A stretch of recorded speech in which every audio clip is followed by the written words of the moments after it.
Hello শিক্ষার্থীবৃন্দরা, কেমন আছো সবাই? আজকে আমি আলোচনা করব উদাহরণ ৮ নিয়ে। উদাহরণ ৮-এর প্রশ্নটা হচ্ছে x এর মান নির্ণয় করো।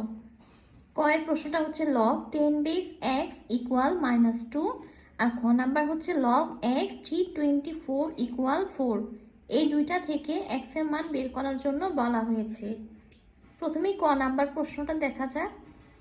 ক নাম্বার প্রশ্নের সমাধান লেখার জন্য ফার্স্টে আমাকে প্রশ্নটা লিখতে হবে যে log 10 বেস x ইকুয়াল -2, বা এই জিনিসটাকে কিভাবে লেখা যায়। এখানে যে বেস আছে, বেসের উপরে পাওয়ার লিখবো হচ্ছে -2, অর্থাৎ 10 এর উপর পাওয়ার যাবে -2 ইকুয়াল x। এটাকে এভাবে লেখা যায় x ইকুয়াল 10 টু দি পাওয়ার -2, বা x ইকুয়াল 10 টু দি পাওয়ার -2, এটাকে লেখা যায় 1/10 স্কয়ার, বা x ইকুয়াল 1/100।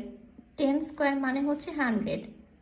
তো সুতরাং x ইকুয়াল 1/100 এর মান কত হবে? 1/100 এর মান হবে হচ্ছে 0.01। 0.01 এটাই হচ্ছে ক নাম্বার প্রশ্নের অ্যান্সার। তো খ নাম্বার অঙ্কটা নেক্সট ক্লাসে দেখবো। আজকে এই পর্যন্তই। ভালো থাকো সবাই।